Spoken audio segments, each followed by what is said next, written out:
మేషం వారికి గనక చూసుకున్నట్లయితే ఈ పక్షంలో అంటే 16వ తేదీ నుంచి 31వ తేదీ వరకు ఉన్నటువంటి గ్రహస్థితి ఏ విధంగా ఉంది. ప్రత్యేకంగా ఈ పక్షంలో మనకి 4 గ్రహాలు మారుతున్నాయి.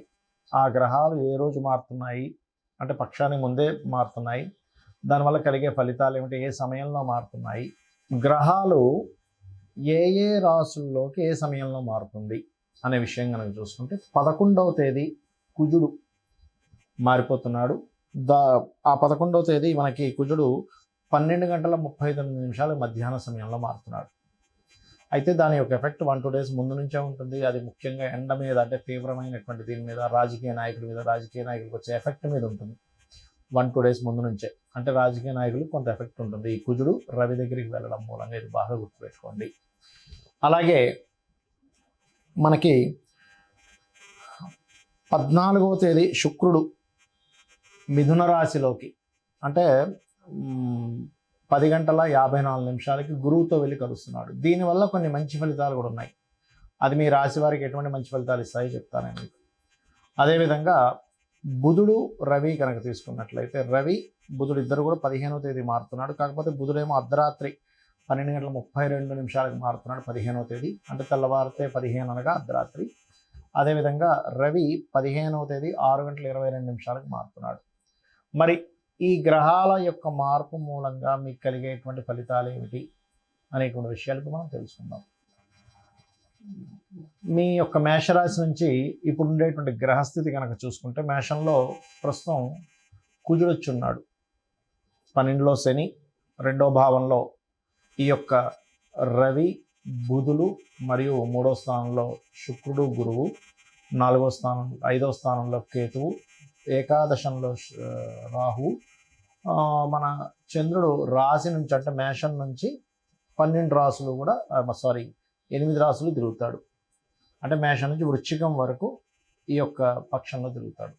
మరి దీనివల్ల మీకు కలిగేటువంటి ఫలితాలు ఏమిటి, ఏ ఏ సమయాల్లో ఆ గ్రహాలు మారడం వల్ల మీకు కలిగేటువంటి ఫలితాలు ఏమిటి అనేటువంటి అంశాలు మరియు ఏ దేవత ఆరాధన చేసుకోవాలనేటువంటి విషయాలు చెప్తుంది నేనైనప్పటికీ చెప్పిస్తుంది సాక్షాత్ లలిత అమ్మవారిగా భావిస్తూ లలితాంబిక అమ్మవారి యొక్క అనుగ్రహం మీకు పరిపూర్ణంగా కలగాలని స్ఫూర్తి కోరుకుంటూ, మేషం వారికి చూసుకున్నట్లయితే ఎప్పుడైతే లగ్నంలో కుజుడు ఉన్నాడో ఇదేంటంటే కొంచెం పట్టుదలని ధైర్యాన్ని బాగా చక్కగా పెంచుతాడు, అందులో ఎటువంటి సందేహం లేదు. కానీ వేడి ద్వారా వచ్చే ఇబ్బందులు కొంతమంది చూడండి, రవి కూడా ఉన్నాడు అక్కడ, అయితే రవి మనకి 16వ తేదీ నుంచి మారిపోతాడు అనుకోండి. కాకపోతే ఏంటంటే ఈ కోప స్వభావాన్ని, అగ్రెసివ్ నేచర్ని, కొంచెం వేడి ద్వారా వచ్చే ఇబ్బందుల్ని, మరియు బీపీ ఉన్న వాళ్ళు కాస్త జాగ్రత్తగా ఉండండి.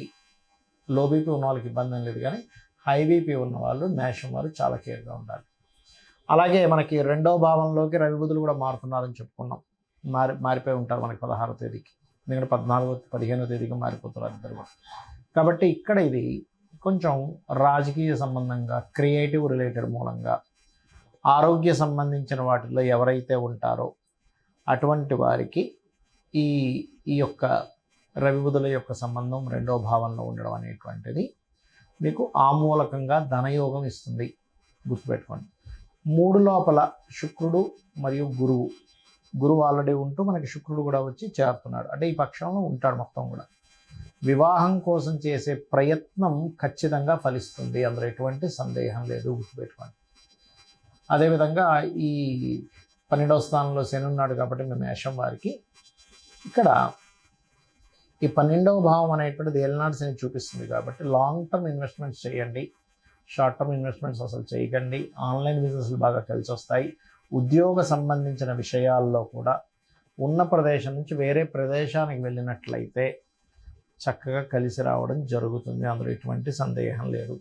అయితే ఇక్కడ ఈ చంద్రుడి యొక్క సంబంధం కూడా మనం చూసుకోవాలి. ఈ చంద్రుడు మీకు రాశిలో సంచరిస్తున్నాడు ఫస్ట్, దాని తర్వాత అమావాస్య యోగంలోకి ఒక 17-18 ఈ తేదీల్లో అమావాస్య యోగంలో రవికి దగ్గరలోకి వెళ్తున్నాడు. కాబట్టి కొంచెం ఆ సమయాల్లో ఎవరికైనా మీరు గృహ సంబంధించిన, వాహన సంబంధించిన, భూ సంబంధించిన వాటికి ధనం ఇచ్చే విషయంలో జాగ్రత్తగా ఉండండి. 23-24 తేదీలు నిర్ణయాలు, ముఖ్యంగా ఇక్కడ కూడా భూ సంబంధించిన నిర్ణయాల విషయాలు జాగ్రత్తగా ఉండాలి. ఇక 30-31 తేదీలు తాతగారి ఆస్తి విషయంలో ఇన్సూరెన్సెస్ సంబంధించినటువంటి విషయాల్లో ఈ పక్షంలో చాలా చాలా చాలా కేర్గా ఉండండి. ఇక మీరు నిత్యము గణపతి యొక్క ఆరాధన చేయండి, సూర్య నమస్కారాలు ఎక్కువగా చేయండి, అన్ని విధాలా మీకు బాగుంటుంది. అయితే ఈ పక్షంలో దేశకాల పరిస్థితులు ఎలాంటివి ఉంటాయి చూసుకున్నట్లయితే, మనకి కుజుడు 11వ తేదీ నుంచే మారిపోతున్నాడు. కాబట్టి దానికంటే 1-2 డేస్ ముందు నుంచే ఈ యుద్ధ సంబంధించింది అనుకోండి, తీవ్రమైనటువంటి ఎండ. అసలు ఎప్పుడు కూడా మనం ఏంటి, మే అయిపోతూ ఉంటే స్లోగా తగ్గాలి, కానీ ఈసారి పెరుగుతూ ఉంటుంది. ఎందుకంటే అగ్నితత్వ రాసుల్లోకి అగ్నితత్వ సంబంధించిన గ్రహం వస్తుంది కాబట్టి ఇది ప్రధానంగా గుర్తుపెట్టుకోండి. అలాగే మరొక విషయం ఏంటంటే, ఇది జలరాశుల వైపు ప్రయాణిస్తున్నటువంటి గురువు కాబట్టి ఈ పక్షం ఎండింగ్ అవుతూనే స్లోగా జల సంబంధంగా వచ్చేటువంటి ఇబ్బందులు వస్తూ ఉంటాయి. అంటే వాటర్ మూలంగా వచ్చేటువంటి వైరస్లు అనుకోండి, వాటర్ మూలంగా కలిగే ఇబ్బందులు అనుకోండి. అందుకని కాస్త కాచి చల్లార్చిన నీళ్ళు వాడండి. మరి ఈ యొక్క రవి బుధులు ఇద్దరూ కూడా ఎప్పుడైతే వృషభ రాశిలోకి వస్తున్నాడో, మరి దేశకాల పరిస్థితుల్లో ఎటువంటి సంఘటనలు ఉంటాయి అనేటువంటిది కనుక చూసుకున్నట్లయితే, ఇక్కడ కొంచెం గోల్డ్ రేట్లో పెరగడానికి, గోల్డ్ రేట్ అనేటువంటి కొంచెం హై అవ్వడానికి ఎక్కువ ఛాన్సెస్ ఉంటాయి. మరియు ఈ శుక్రుడు గురువు ఈ యొక్క సంబంధం ఏర్పడింది కాబట్టి ఈ క్రియేటివ్ రిలేటెడ్గా కొంత విద్యా సంబంధించినటువంటివి ఏవైతే ఉంటాయో, విద్యా సంస్థలు కానీ విద్యా సంబంధించిన విషయాలు క్రియేటివ్గా కొన్ని ప్రవేశపెట్టడం జరుగుతుంది. అయితే ఈ ఈ ముఖ్యంగా శని ఎప్పుడైతే మీనరాశిలో ఉంటున్నాడో, మీనరాశిలో ఉండేటువంటి శని గురువు యొక్క రాశుల్లో ఉన్నందుకు ఇక్కడ మొత్తం 5 రాశుల వారికి శని ప్రభావం ఎక్కువగా ఉంటుంది. ఎవరికి? మేషం వారికి 1 సంవత్సరం వరకు ఏలినాటి శని ఉంది.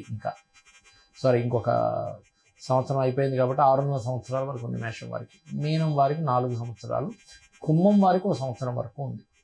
కాబట్టి కుంభం వారికి ఎప్పుడైతే సంవత్సరం వరకు ఉందో, ఇదేంటంటే ఈ శని యొక్క ప్రభావం తగ్గడానికి, అది అష్టమ శని సింహం వారికి అష్టమ శని, ధనస్సు వారికి అర్ధాష్టమ శని ఉంది. కాబట్టి మీరు శని బాధ ఉంది అనేటువంటి ఈ దీంట్లోకి వెళ్ళిపోకుండా సింపుల్గా కొన్ని టెక్నిక్స్ చెప్తాను, అవి చేయండి. ఏ ప్రభావం ఉండదు. భయపడిపోయి అయ్యో ఏదో చేయించేసుకోవాలి, నాకేది కలిసి రాదేమో అని భయం పడకండి. ఎందుకు ఈ విషయాన్ని ఎందుకు లేవెత్తానంటే, సాటర్న్ నడిచేటప్పుడే నేను చాలాసార్లు వివరించాను మీకు. రాజకీయ నాయకులు అయ్యారు, చాలా గొప్ప గొప్ప వాళ్ళు అయ్యారు అనే విషయాన్ని. అదేవిధంగా కేవలం ఏలినాటి శని, అర్ధాష్టమ శని, అష్టమ శని కాకుండా మనకి కాలసర్ప దోషాలు ఇవే కాకుండా మన జన్మజాతకం అనేది ఒకటి ఉంటుంది కూడా చెప్పాను. అయితే మీకు ఏలినాటి శనికి సంబంధించిన, అర్ధాష్టమ శని, అష్టమ శనికి సంబంధించిన రెమెడీ మిగతా విషయాలు చెప్తాను. ఇక్కడ కొన్ని విషయాలు మీరు పాటించండి. నెగ్లిజెన్సీ చేయకండి. ఎవరితోనైనా మాట్లాడేటప్పుడు ఎక్కువ జోక్స్ వేస్తే అది ఒక్కొక్కసారి రాంగ్ దీంట్లోకి వెళ్తుంది, గుర్తుపెట్టుకోండి. అలాగే మరొక్క విషయం ఏమిటి అని చెప్పి చూసుకున్నట్లయితే, ఇక్కడ ఏ పని పోస్ట్పోన్ చేయకండి, బద్దకించకండి. మధ్యాహ్నం పూట నిద్రపోకండి. శనివారాల పూట ఒంటికి శుభ్రంగా నీట్గా ఒరిజినల్ నువ్వుల నూనె రాసుకొని ఒక 10-20 నిమిషాలు ఉండి తర్వాత స్నానం చేయండి. నిత్యము ఆంజనేయ స్వామి ఆలయం కానీ, సుబ్రహ్మణ్యేశ్వర స్వామి ఆలయం కానీ, లేకపోతే మన లక్ష్మీనరసింహస్వామి ఆలయం లేదా గణపతి ఆలయం, లేనట్లయితే రావి చెట్టు ఉన్న ప్రదక్షిణం చేయండి. ఖచ్చితంగా మీకు ఆ ప్రభావం తగ్గుతుంది. ఎప్పుడూ కూడా గ్రహాలు గోచారంలో మారుతున్నప్పుడు, గోచారం అంటే కాలంలో జరిగే మార్పులు బట్టి మీ యొక్క జాతకానికి బలాబలాలు తగ్గడం పెరగడం జరుగుతూ ఉంటాయి. కానీ మీ పర్సనల్ చార్ట్ అనేది ఒకటి ఉంటుంది, లగ్నం నుంచి 12 భావాలు. అంటే లగ్నం అంటే మీ యొక్క పర్సనాలిటీ, మీరు ఎందుకు ఎదగలేకపోతున్నారు, మీరు ఎందుకు ఇంత టాలెంటెడ్గా ఉన్నారని చెప్పేది. ధనస్థానం, ధనాన్ని ఇచ్చేటువంటి భావం ఎలా ఉంది, ధనభావము, పంచమ భావము, లాభభావము, భాగ్యభావాన్ని చూసి ధనం మీకు ఏ మార్గంలో వస్తుందో తెలుస్తుంది. అదేవిధంగా అన్నదమ్ములతోని లేకపోతే దాయాదులతో ఎందుకు శత్రుత్వాలు ఉన్నాయి, ఎందుకు మిస్కమ్యూనికేషన్ అవుతుంది అనేది 3వ భావం. 4వ భావం ఏదైతే ఉందో పర్టికులర్గా మీకు విద్యా సంబంధించిన, ప్రాపర్టీ సంబంధించిన, ఎప్పుడు కొనాలి, ఏ డైరెక్షన్ కొంటే మంచిది అనేటువంటి చెప్తుంది. సంతానం పంచమ భావము. 6వ భావం ఏదైతే ఉందో 6th హౌస్ అంటారు. ఆ 6th హౌస్ ఏదైతే ఉందో మీకు పర్టికులర్గా ఇచ్చేటువంటి రిజల్ట్, ఇది రోగస్థానంగా చెప్తూ ఉంటారు, పూర్వజన్మ కర్మస్థానంగా చెప్తూ ఉంటారు. కాబట్టి 6వ భావంలో ఏవైతే గ్రహాలు ఉంటాయో ఆ గ్రహాలకు సంబంధించిన దానం ఎక్కువగా చేస్తూ ఉండండి మీరు. అప్పుడు ఏమవుతుందంటే మీకు ఇబ్బంది అనేటువంటిది రాదు. ఇది బాగా గుర్తుపెట్టుకోండి.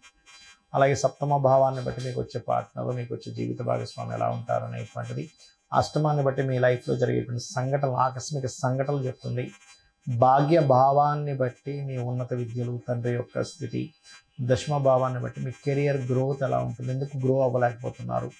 లాభభావాన్ని బట్టి మీకు జరిగేటువంటి లైఫ్లో పొందే సక్సెస్. 12వ స్థానాన్ని బట్టి మీ ఇన్వెస్ట్మెంట్స్ ఎప్పుడు చేయాలి, మీరు విదేశాలకు వెళ్తే బాగుంటుంది, ఇక్కడ ఉంటే బాగుంటుంది అని విడివిడిగా ఉంటాయి ఇప్పుడు ఆస్ట్రాలజీలో. అంతేగాని మూసగా ఎల్లాడిసి నడుస్తుంది కాబట్టి నాకేం కలిసి రాదు, కాలసప యోగం ఉంది కాబట్టి నాకేం కలిసి రాదు అనేటువంటిది ఉండదు. అలా ఎక్కడా మహర్షి చెప్పలేదు. ఏ భావానికి ఆ భావం చాలా స్పష్టంగా ఈ భావానికి సంబంధించిన ఫలితం వస్తుంది కాబట్టి నీకు ఇలా జరుగుతుంది, ఈ భావానికి సంబంధించిన ఫలితం నీకు అంత బలంగా లేదు కాబట్టి నువ్వు ఇబ్బంది పడుతున్నావు, సో దానికి పరిహారం చేసుకునేటువంటిది ఉంటుంది. అయితే జాతకం తెలియదు, నాకేం అర్థం కావట్లేదు, నా రాంగ్ టైం ఉంది, నా టైం సరిగా లేదు అని అనుకునేవారు సింపుల్గా ఏం లేదు.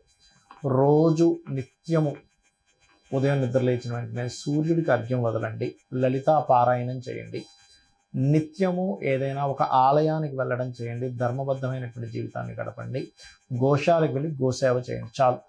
ఈ పనులు మీరు చేసుకుంటూ వెళ్తుంటే గోవులో సకల దేవతలు ఉంటారు కాబట్టి సకల గ్రహాలు, సకల దేవత ఇవి పోతుంది. నిత్యము దేవతారాధన చేయడం వల్ల ఇంట్లో మీకు అక్కడ చాలా దోషం పోతుంది.